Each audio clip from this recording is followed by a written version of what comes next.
This podcast is recorded at the Zone Gym studio. You're listening to the Raw Reality Podcast hosted by Tori Story and Fit with Lily.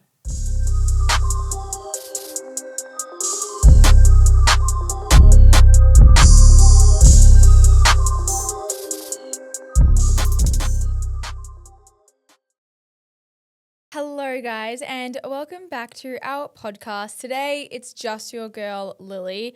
Tori is unwell. She called in sick to the job this morning. She has a headache, so I didn't want to force her to do this.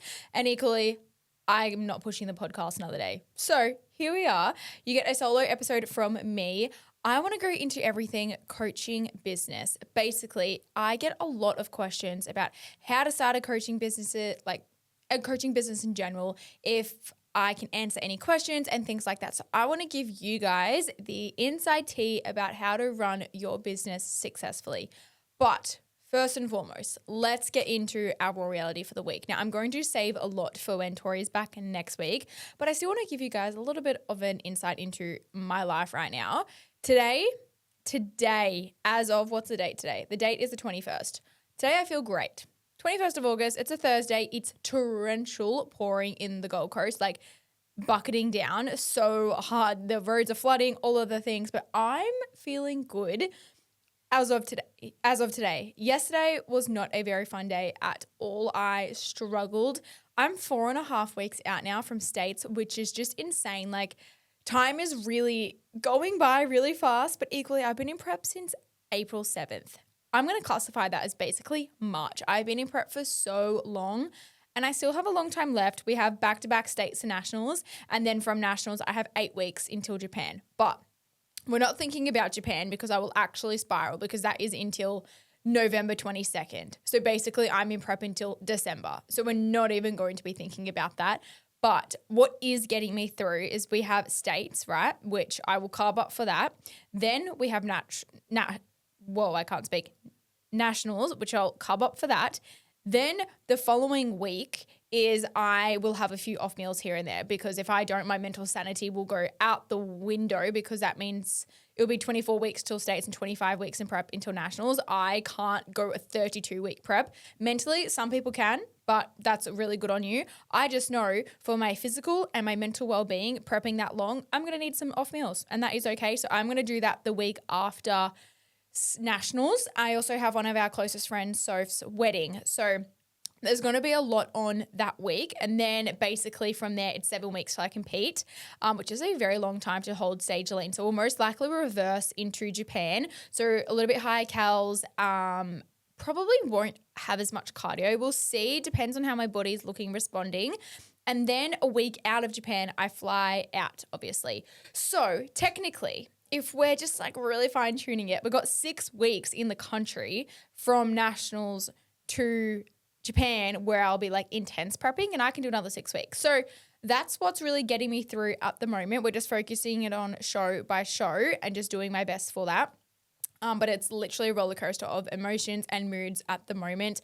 I would say it's my energy and moods that are affecting me the most, not so much my hunger. That is definitely very manageable, but it's my energy and my moods. Like, the brain fog is real. Last night, it honestly hit me. It got to 6 and I was like, there's so much I need to do, but no one's going to die. So I literally have to stop right this second.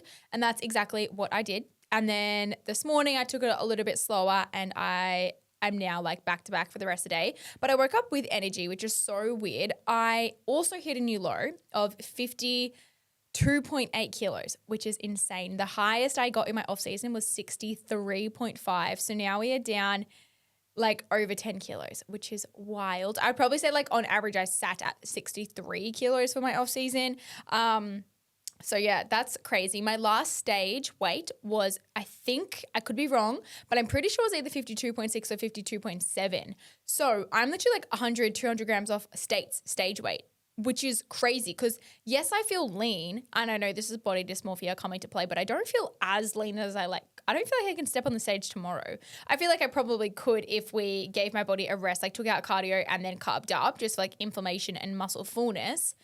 Like I probably could, but anyways, my feedback from my state to national show last time was that I had to come in leaner. So that's exactly what we did over that 2-week period last year. So this time our goal is to be nationals lean for states, especially because they are back to back.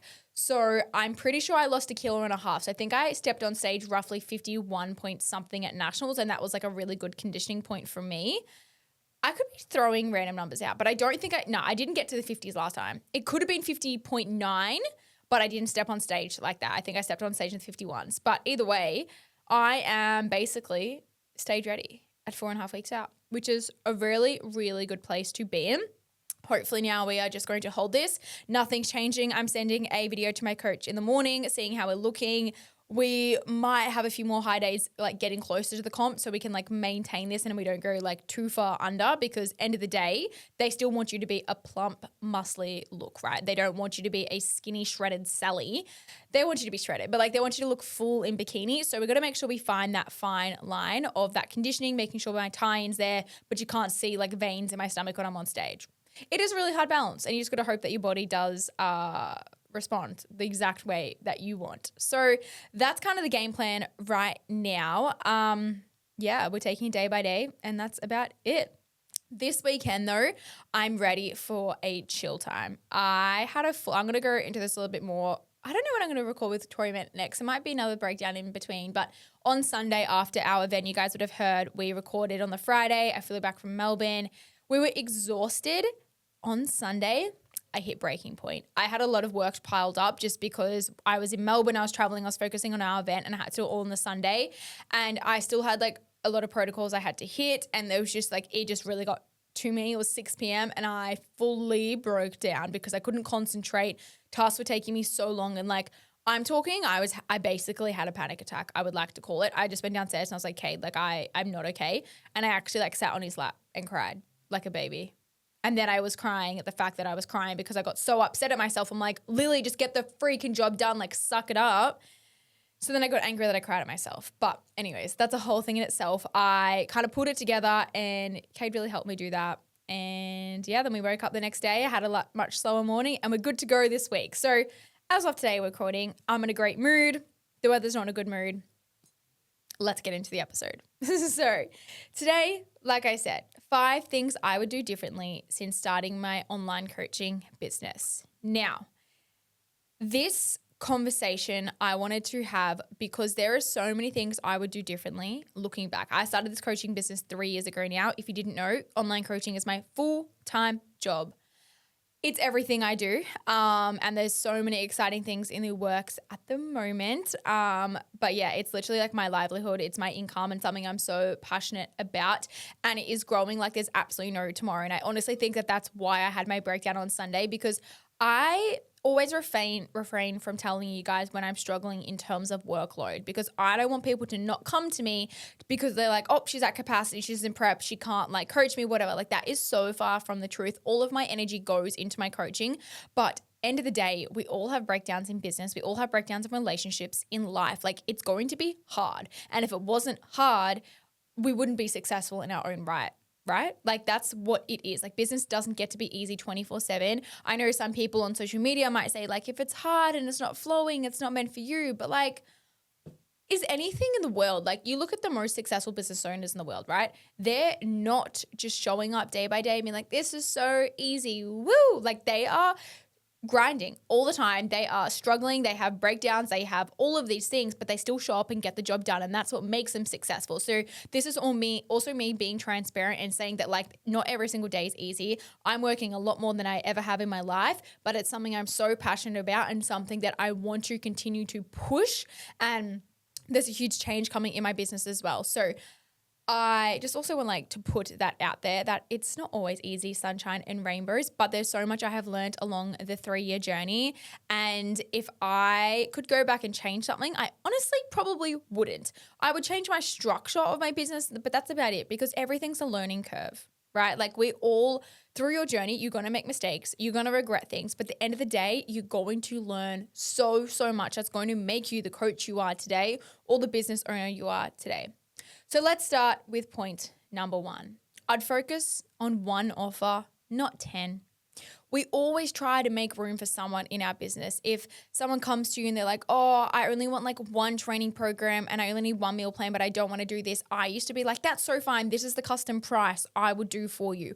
I ended up having so many clients on different prices, different packages. I got confused. They got confused. We all got confused. No one knew what I was selling because I was just trying to get anyone and everyone on board and make everyone happy, that I just like completely made myself miserable in the process because I had no idea what I was doing.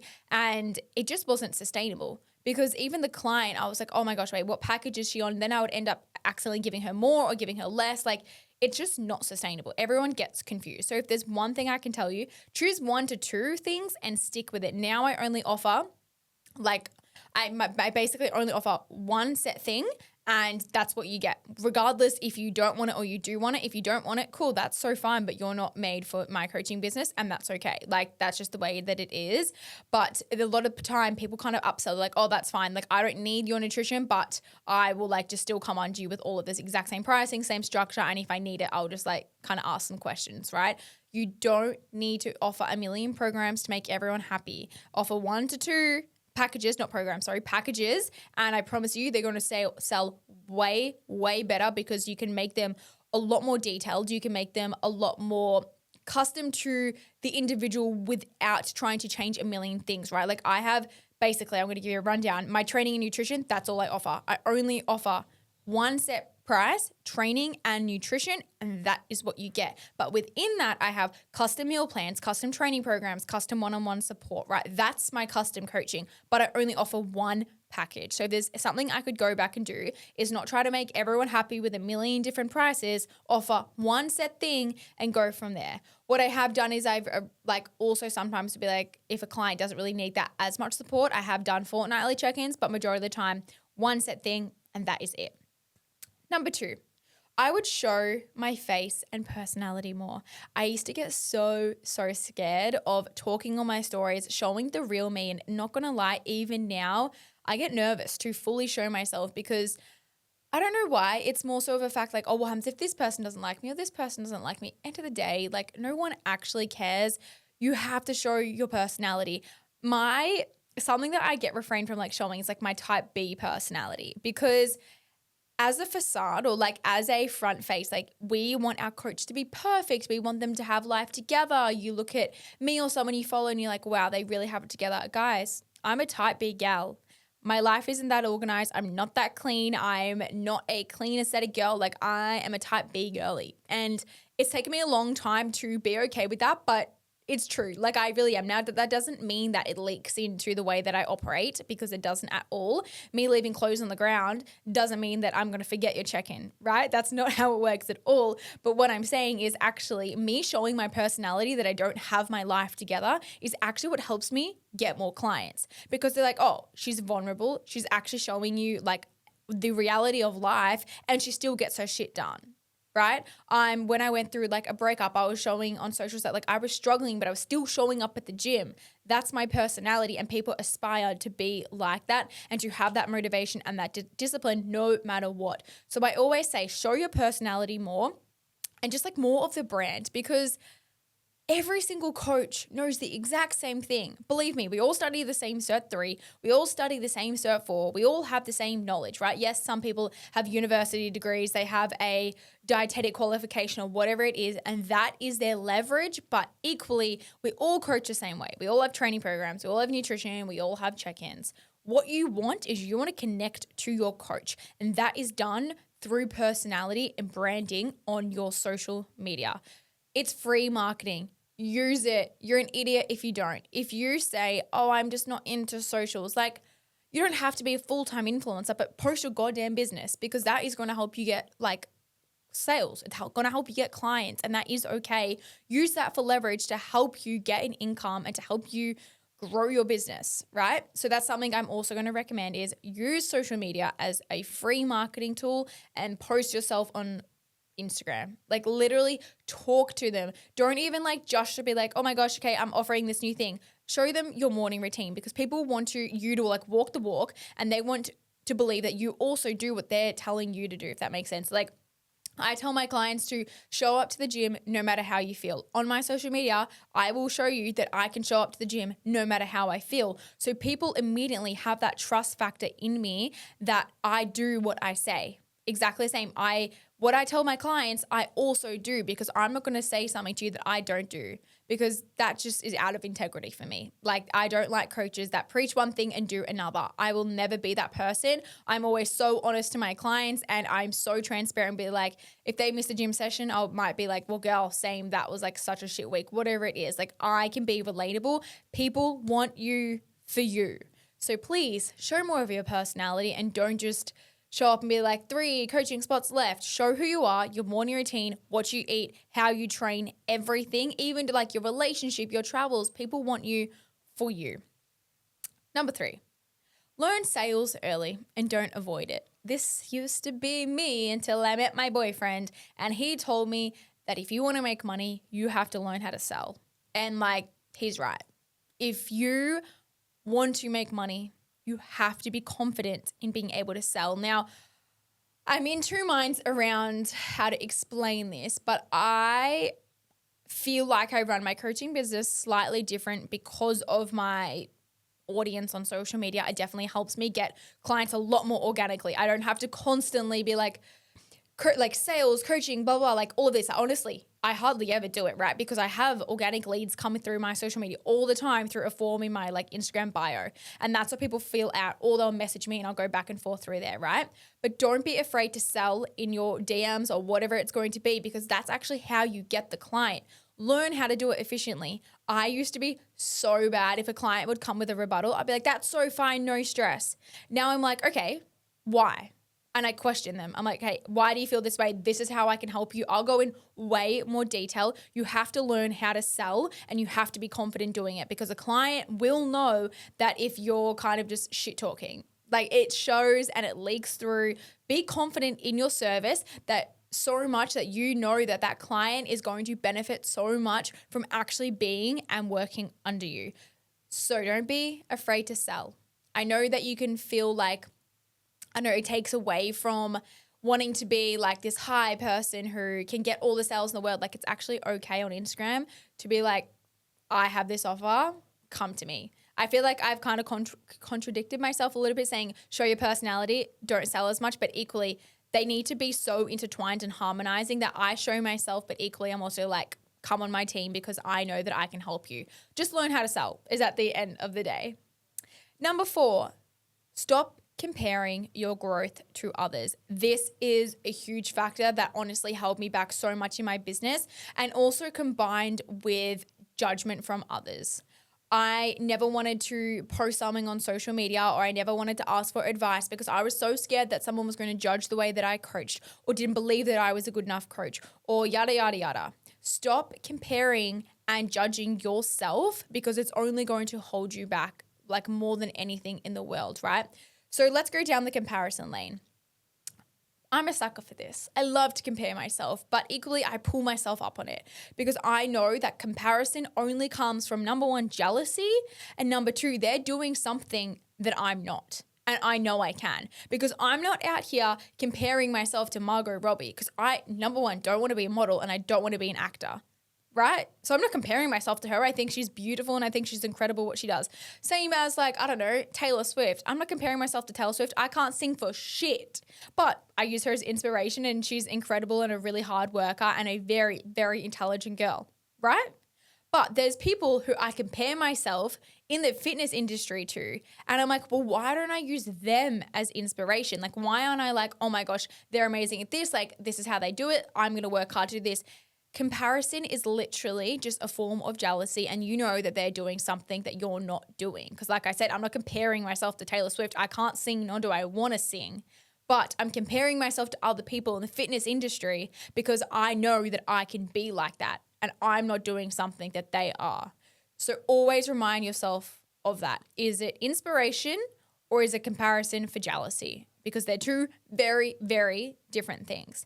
Now, I used to compare myself in a way of someone had, let's say, they were able to get like 70 clients really easily, and they were like doing so well with 70 clients, finding it pretty easy. I'd be like, I have 20 and I feel like I'm drowning.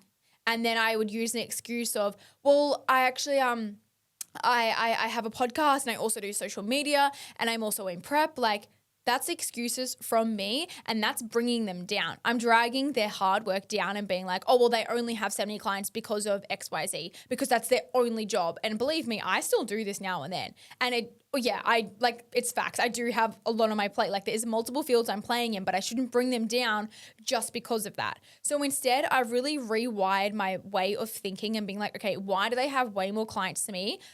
That doesn't really matter. But why are they able to do it quite easily? It's their systems and their structures. Okay, what in my systems and structures isn't as easy is in my onboarding process. So if I get an influx of clients, I'm like really stressed in the moment. So how can I make that a lot more seamless? So then if I do get an influx of clients, it only takes me a few hours to get through them. Vice versa, same as like my check-ins. Okay, why are my check-ins taking me so long to do 6 in comparison to them? They're doing 20 in a day. I'm like, why? Why do I take longer to do 6 and they do 20? Is it because of detail to attention?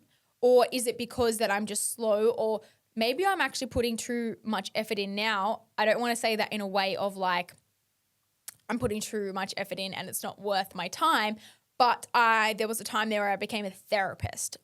My job isn't therapy. My job is to get the clients results. And they sign up with me as a coach to help with their food and with their training, not to help them with life coaching. So that's something that I had to help and just kind of like really rewind my brain of thinking that, okay, what are they doing that I'm not, that's working for them, and using that as tools to help me in my business. And that is the biggest thing that has honestly helped me so, so much is when I start comparing myself to someone, I'm like, what am I comparing myself to?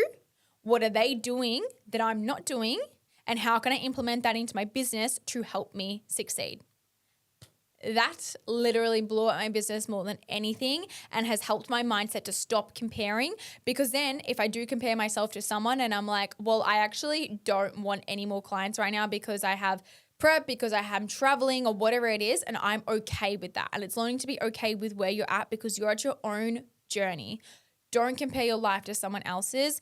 And I know that I'm trying to do a few things at once right now, and I absolutely can go all in on one thing, but I don't want to. So why am I comparing my journey to someone else's? Why am I comparing to Sally over here, who only started her business 2 months ago and she's booming and hired multiple coaches under her and she's doing amazing? I've had mine for 3 years and I don't have as many clients, or maybe I don't have as much income, or whatever it's going to be. Then let's zoom out. I'm also putting a lot of effort into my podcast, and that is something that I really, really want to grow. I'm also prepping, and that's something that I really am passionate about. And also that's like my whole purpose right now. Okay. But like I said previously, I'm not using that as an excuse. I'm using it as this is my facts and this is what I'm stating, and I'm not going to compare their journey to my journey. So I hope that that makes sense about comparing yourself to others. Don't use it as a comparison or like a jealousy factor. Use it as inspiration and think about what are they doing that you're not doing. The exact same you probably look up to, I don't know, a big fitness influencer, and you're like, oh my gosh, they have my dream body. I wish I could be like that. You can be like that. But what work are they doing every single day that you're not doing, that you're finding excuses to not do, right? I hope this is landing for you, because that was the biggest thing that has changed my perception and my mindset this year, to stop comparing myself to other people, and it's made the biggest difference in the world. Number 5, I'd invest in mentorship sooner. If you're sick of meal prep taking over your Sundays, or you're constantly on the go and skipping meals, Papa Macros has you covered. Their new menu has just dropped, and it's packed with fresh, high-protein, macro-balanced meals delivered straight to your door, so you can stay on track without the stress. Whether you're bulking, cutting, or just trying to eat better without thinking about it, their meals are designed to support your goals with zero prep, zero mess, and zero guesswork. The best part, you can actually enjoy what you're eating. Think juicy peri-peri chicken, sticky beef stir fry, creamy pastas, and so much more. It's made by real chefs using real ingredients, and it actually tastes good. My current favorite on the menu is sweet chili chicken and rice, the protein pancakes, and the corn and zucchini fritters. My favorite is the sweet chili prawns lean version, chicken fried rice, and the crispy chili beef and fried rice. So, so good. You guys can use our code RAWREALITY20 for a discount at checkout and make eating well the easiest part of your week. Now, there are so many coaches out there that sell life coaching, that sell business mentorships, that sell the dream. There are some really, really good ones, and there are also some really, really shit ones. I've invested my money into multiple different areas within coaching to help me succeed, whether that's business or whether that's mindset. I've wasted thousands of dollars because it's done absolutely fuck all, because I've had a business coach tell me all I had to do in the morning was journal. What do you mean? No, tell me the systems and the structure behind it to help me succeed. Don't tell me that I need to work on my mindset and write down my thoughts and feelings in the morning, because that's not helping me fix the mess in my back end or fix my sales pitch or whatever it's going to be, right? So if you are getting a business mentor, don't just choose someone because they sell the dream on social media, because they're like, I've helped these many clients reach $1 million this year while they're sipping on a cocktail in Bali, whatever it is. Don't just do that because of like what they're selling you. Go behind the scenes and think about how can they help you and what do you need. You shouldn't need to be spending over 10K to a business coach every single month. Like, that is fucking wild. There was a time in the industry, which was like honestly only last year. I really feel like it's already dissolved, which thank the Lord, because there's just money being thrown around left, right, and center. But that people were paying like tens of thousands to be in a course for 1 month. Literally 1 month. And I'm like, what is that serving you? Like, what business have they grown? Now, if I'm joining like, I don't know, Mark Zuckerberg or something, right? I would pay 10 grand for a month. But these coaches who actually haven't grown a business themselves besides their only business, their one business, you don't need to be paying 10 grand a month, right? So just be like a little bit switched on there and like think about, what do you need? My friend Taylor always speaks about this in her business, and she is a very strong advocate for this as well. And this is also why I've become very opinionated about it, but is like, you want a business mentor that can help you with systems and who can help you with structure and who can help you actually build your business on a one-on-one coaching capacity. And I really do think that has really helped me this year. Like I said, I've had a lot of business mentors in the past that have done nothing for me. Then I signed up with one this year. His name is Reese, and Cade got me onto him because it was Cade's business mentor. Holy shit. Knowing the difference between an Instagram business mentor and an actual business mentor, I can't even tell you the difference. Like, I have multiple friends in that industry and they are all so incredible. So this has nothing to do with them at all, because they are actually business mentors. Like, I've seen them help so many people, and I still go to them for advice today. Like I said, my friend Taylor is the most incredible coach when it comes to structure and business and behind the scenes work. My friend Riley is so good at sales, and she really helped us sell our like royalty things and all of that. Like, they are both incredible. I'm talking about these random girls who have never even like coached in their lives, or who have literally gone from like being a PT and then now trying to help you start their BT business because theirs didn't work. I don't know. It's just like grinds my gears a little bit. You know what I mean?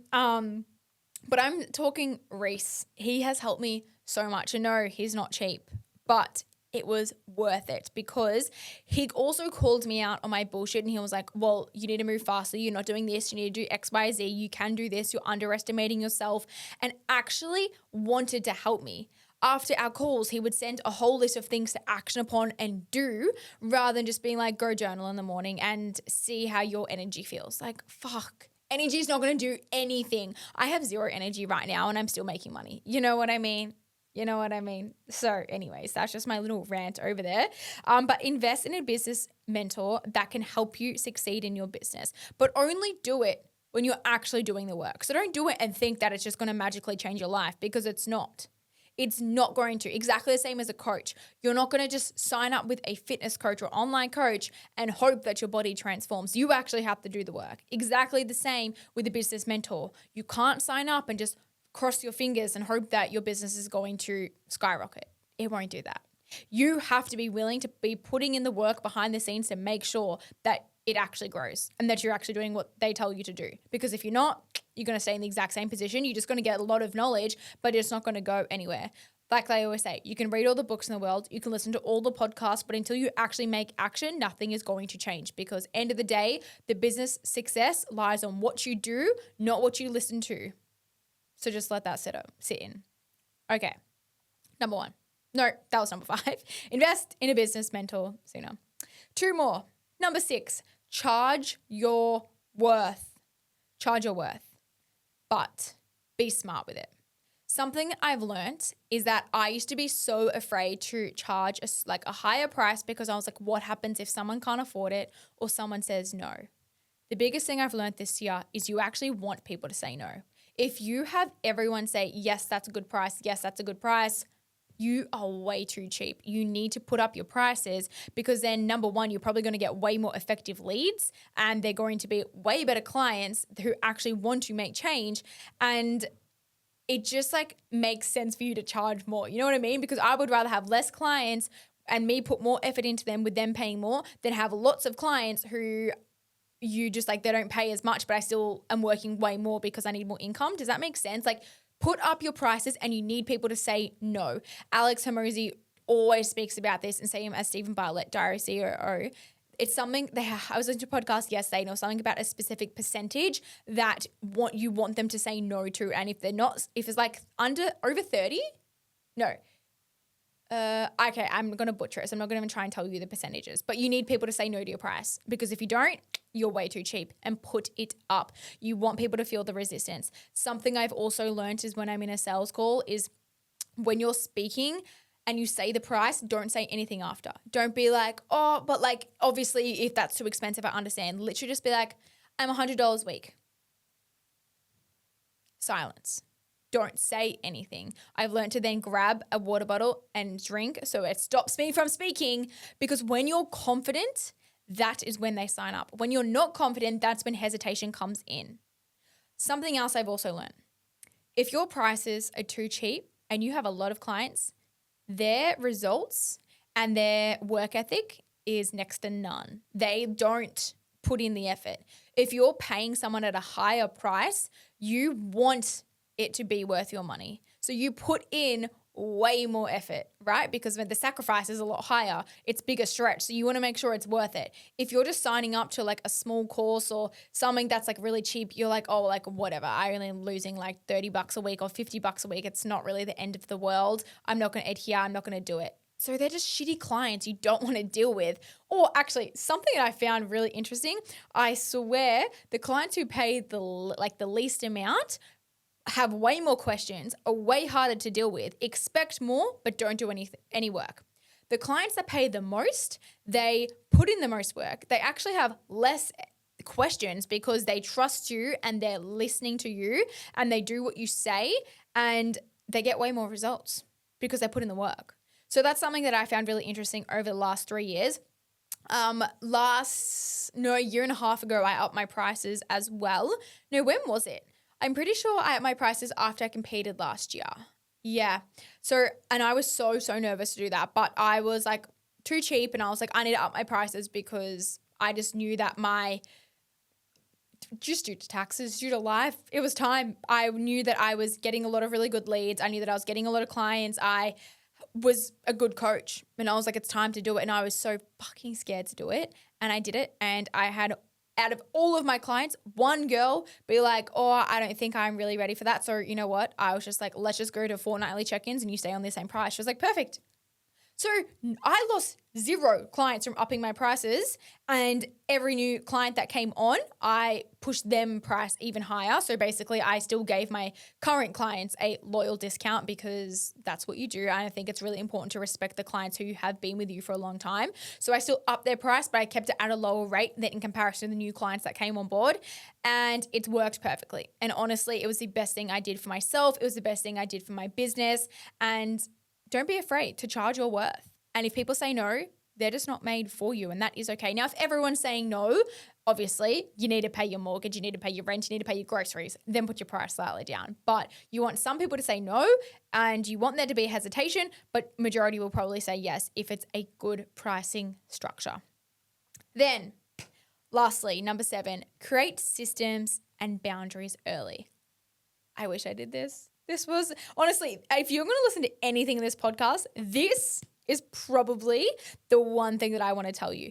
Boundaries and systems. When I first started, I had no idea what I was doing, right? Like all I knew was what my coach did. So I actually had no idea how to even run a business, like literally zero. So I had no systems and I had no structure. All I did was I copied my current online coach because that's all I knew. I literally set it up the same way she did, not from a point of like, I'm copying directly everything you're doing, but in a way of like her check-in systems, her training app she used, like I just used Trainerize, I used Sheets for check-ins. That's what I did because she did that and I didn't know any better.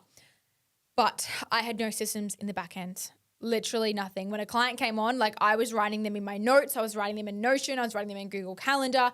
I had zero systems and it fucked me over so bad. Then last year, was it last year? Wow, it feels like a lifetime ago. It does. June last year, so it was over a year ago now, it could even be May, but I moved from Trainerize to OneFit, so I moved training platforms. And because I had no systems in place, that was the worst month of my life, moving every single client from one app to the next app, along with all their training programs, along with all their back-end data, because back-end data was over here, it was over here, and it was up here. Every client that signed on every month was in a different place. Oh my God. You think logically I would have fixed that or I would have had a system, but I didn't.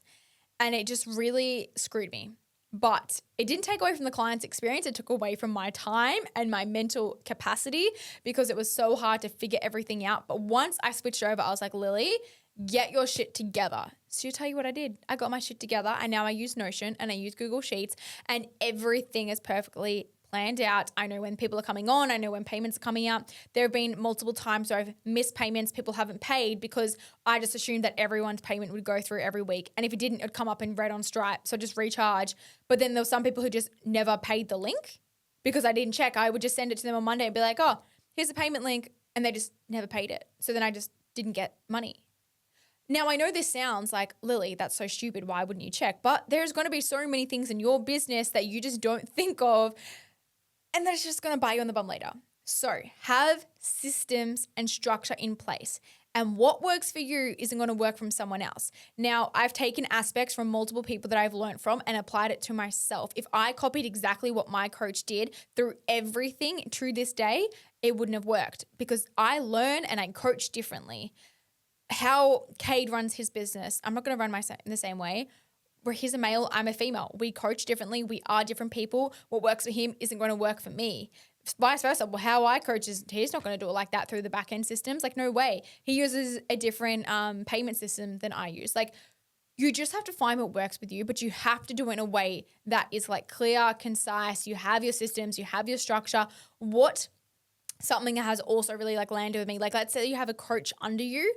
You want your systems to be so set up that if someone comes under you, you can show them within one day exactly how to follow everything. If you can't do that and be like, this is where you click here, this is where you click here, it's not going to be a very good business operations. Like you need the back end as clear and concise. Now, like I said, just do what works for you. There's been multiple times I've dabbled with like using my notes or using Google Docs actually for a while there and using Google Sheets. And now I pretty much use Notion. I pay for the pro version. I have everything under there, like my clients onboarding, their sales calls, their weekly check-ins. In terms of the data, their weekly check-ins are through the app, but everything is through Notion. My payments is through Stripe and my coaching is through OneFit and my messaging is through WhatsApp. That's what works for me. May not work for you. Example, Kay used Telegram to message his clients. So you just got to find what works for you, like I said. But I hope that this gave you some valuable insight on how to run a successful coaching business. I have learned a lot. I failed a lot, but that is the best thing of it, right? Like I said, there's so many exciting things coming literally in the matter of a few weeks. So I'm very proud of myself for really just knuckling and dialing in because I really do love business and it's something that makes me excited to learn so much and to grow and just to see myself evolve as a person because I used to be so shy. I used to hide behind a camera. I used to not charge my worth. I used to not see my worth. And that is a big one. And that came across in the way that I sold things or in the way that I coached a client because I would second guess myself. Now I'm so confident in my coaching abilities. I'm so confident in my service that it's going to work. And if a client doesn't have a good experience, I know that that isn't anything to do with me because I've had so many good connections with my clients and success stories and all of those things. And Now I have my first client stepping on stage in literally the matter of a few weeks, which is absolutely insane. And that would not happen unless I didn't back myself and trust that I can do it. So end of the day, if you're going to take anything from this, it's that you can do this, but you have to have confidence, you have to have systems, you have to have structure, and you have to back yourself. So like I said, I hope that all of that brings you some valuable insight to start a coaching business. If you have any questions, feel free to message me. But also the biggest thing is listen to podcasts and go on like so many different Instagrams and see how other people coach, what's going to work for them, what's not going to work for you. Be like a sponge, like just soak everything up and you don't have to use it all. Like then squeeze it and squeeze everything out. But then what you want to use, you can keep that for yourself. But that's all from me today. I feel like I rambled for a while there, but like I said, I really hope it does help. I also hope that you guys are absolutely loving our Raw Reality collection with Muscle Republic. I still can't believe that has come to life. Like, are you kidding me? But it's been so successful, which is just absolutely incredible. And I really hope that we can continue bringing some more of that stuff later on, which is our ultimate goal. That is all from me. Hopefully Tori's back in our ears next week. Enjoy our mini episode on Thursday. And also, guys, if you can give us a 5-star review on Spotify, it helps us more than you could know. Comment as well what you have learned the most this episode, as again, that just bumps us into the algorithm and we just get to keep doing what we love doing, which is speaking to you guys. That's all from me, and I hope you have the best week. Bye.